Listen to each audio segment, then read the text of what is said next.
Now I'm really excited to bring back a friend of mine that, we haven't talked in a while, but kind of like everything in politics, it comes around every couple of years. And, and surely in his business, that door definitely starts knocking every couple of years as people start jumping into races, looking to get elected, trying to get a feel for what the voters are interested in, what they're voting on every election cycle. And so joining me now, Doug Kaplan, Pollster, political consultant, just a man who really has the pulse on Florida politics. How you been, bud? Good. How are you? Thanks for having me. Hey, thank you. And really quick, if you want to kind of plug the company, the agency, if people want to look up more on you, they can do so. Yeah, Kaplan Strategies. It's on LinkedIn or the website's kaplanstrategies.com. Awesome. And Doug, we're coming off the tail end of, a little bit of a taste of, maybe what the midterms are going to be like. Of course, mostly blue states were having elections and I think that reflects in a lot of the results. Just kind of 30,000 foot level. Aside from the obvious, we knew Mamdani was going to win in New York. Was there anything that really kind of stood out to you that didn't seem to get a lot of airplay in the media? It was a good night for the Democrats. They overperformed the polls in New Jersey specifically. The Republicans were supposed to do better in New Jersey, so they definitely overperformed in New Jersey. And in Virginia, they won by 15 points. So it was a good night in those two states, two blue states. We still have a long ways to go. Well, New Jersey was kind of looking like there might have been like a tighter race there. And so, like you were saying, like really kind of turnout kind of made that race almost, a sure thing, for the Democrats on election night, right? Yeah, Cheryl, they won by 12 points, so it was a blowout. Wow. And again, there was a lot of hope, for the Republican in that race. I know that there was some excitement there that he might be kind of gaining some traction there in the final stretch, but that never seemed to come to fruition. What do you what is your take on, what we're seeing in some of these places like in Minnesota and and there was a couple other places around the country where they're quite literally electing illegal immigrants, to positions of power, at the local level. Yeah, it's crazy. In places like Minnesota, I don't know what to make of it. A place that's changed so much since the 90s. It's crazy. Yeah. And so, again, we talked about this on the show last week. We really didn't feel like it was much of a, of a litmus test really for what we can see in the midterms. But given kind of the mixed bag that Trump has on his lap right now between what he's done in terms of foreign policy and then where the economy is, which let's be honest, hey, we're Republicans here in the room, but it's not great, right? And a lot of the changes that he's made are still kind of in process, they're in flux. If the midterms would have happened this month, which way do you think it would have swung? Would it have swung Democrat? I think it probably would have swung Democrat. They would have won probably 20 seats in the House. It's generally the party in power loses in the off years. That first midterm, right? Yeah. And that's tradition, really. It seems like now, given kind of the fact that what he has been able to accomplish on immigration, the fact that he's been able to check off some of the things that he said he would do already, in his second term. Down the stretch for the next 12 months, does it look promising for him, or do you still think that kind of history repeats itself and we're going to see Democrats come back in the midterms? No, listen, the president has a lot to hang his hat on, whether it's immigration. He's got his tariff program. Let's wait and see.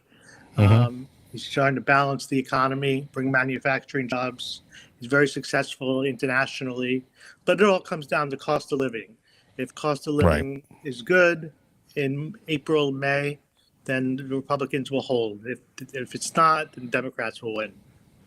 Yeah, obviously, you know, what I think got him into office has to be the thing that he continues to do well for him to pull off a win in the midterms, and that is bring the cost of living down. I mean, we're seeing gas prices now finally below $3 again around the country. We're seeing the housing market start to kind of reset a little bit, right? It's starting to become more of a buyer's market again. Now, it may be too soon, you know, on the polling side, but have you kind of, you know, been testing the waters at all with these kind of proposals about 15-year auto loans and 50-year house mortgages? I haven't tested it on that. You know, the media has been hitting on the 50-year. The mainstream media has been hitting hard negatively on those types of things. Yeah, but I think it's if it's something that can keep your payment down and your house is going to appreciate, then why not? You know, so it makes sense to me. If you can afford the house, you can get qualified. It's hard to get qualified, you know. right. So it makes sense Well, to me. and these days, most people don't stay in their homes for the entirety of their loan anyways. You know, Right. that's such a kind of a relic of the past. You know, I'd say nowadays, most people, if at all, maybe stay 15 years in a 30-year loan, you know, in their homes. I mean, we don't see anyone living 30 years in a house anymore. And so, I mean, at this point, it's kind of almost like, like the deficit, you know, does it even matter at this point if it's 30 years or 50 years, because at the end of the day, you're going to move on as is anyways. Right. The key is if we get more people invested in as homeowners, it's better.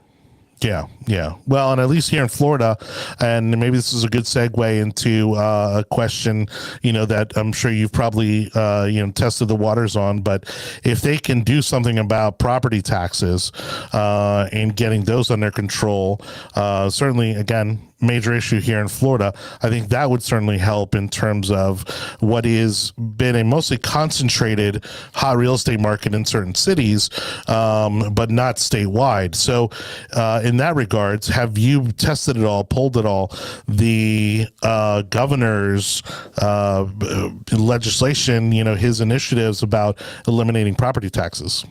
You know, depending on what the language is, the property tax will be very close at the 60%. Yeah. One way or the other.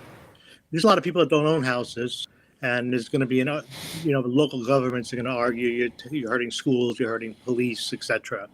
So it'll be very close. But I think it could be it could drive a lot of people out, and I think it ultimately will pass. It just depends what the legislative comes back at.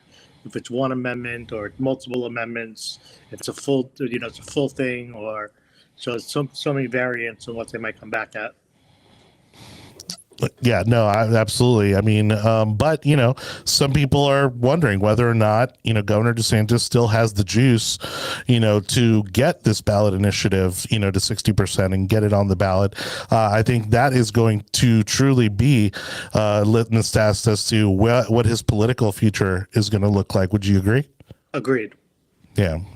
Agreed. I want to put a little to-do on your list here because we'd love to have you back on a regular basis if we can work that out. Senate District 14, you know, just opened up here in Tampa Bay. We did have a couple candidates jump in early. Now it's looking like it may be one or two on the Republican side. So the race that everyone's really watching, let's be honest, and already has its fair amount of drama is the governor's race to replace Ron DeSantis. We have the Byron Donalds as the early front runner, and correct me if I'm wrong. We've got Paul Renner, who has now jumped in and you know, has a lot of room to make up, you know, to be competitive in that race. And then of course there's been the rumblings of the Lieutenant Governor Jay Collins also possibly jumping into that race. What has the temperature been like in terms of what you've seen, read, heard, polled for who might be the next governor of Florida? I mean, Byron Donalds is in a great situation. I mean, he got Trump's endorsement early. He's picked up endorsements from sheriffs, from congressmen. He's raised over $30 million, I think, between his campaign and PAC. So he's in a great situation. And Renner and Collins, they have a lot to do to catch up, but it's so early to tell that it's still anyone's game. Donald is not well known throughout the state, so anyone could still win the nomination, but he's definitely the favorite. Do you see some gaps in the name ID? I mean, it's hard for guys like us to kind of separate themselves because, you know, I've known Byron well over 15 years now. And so to me, between that and seeing him on Fox News all the time, you know, I would assume he's kind of a household name, but is there some name ID there to be made up? Yeah, of course. Okay. He still has work to do. I mean, it's still early in the campaign. He's got more name ID than, say, Rick Scott had at this time. Okay. But he still has some work to do, and I think he'll do it. I think he's got plenty of time. He's got Trump's endorsement. You couldn't ask for more. So it'll be interesting to see how it comes out. Well, and I remember, about 15 years ago when there was a Speaker of the House that decided to run for a higher office that famously severely changed the political career of the sitting governor at the time. Taking a quick look at Paul Renner. I mean, I have never really interacted with him much. Don't know a whole lot about him. Seems like a nice guy. I heard him speak over the weekend. But does he come off as someone that you think might be able to put on some competition here for Byron in the stretch? Sure, if he could raise the money. It comes out to money. It's just so expensive, as you know, to run in Florida. Right. The governor's race to get on television throughout the state. So it's just so expensive. So they'll have to raise a fortune. And then you have Collins who might come in, who might, drown some of that out. In a three-way race. Yeah. Well, Doug, again, great to catch up with you. It's been way too long, but I would love to have you back on a regular basis. Love to bring fresh awesome. poll numbers as well. There we go. Love it. So Doug Kaplan joining us here on the Yard Sign. Again, Kaplan Strategies. Look him up. And thanks again, Doug. We'll talk to you soon. Thank you.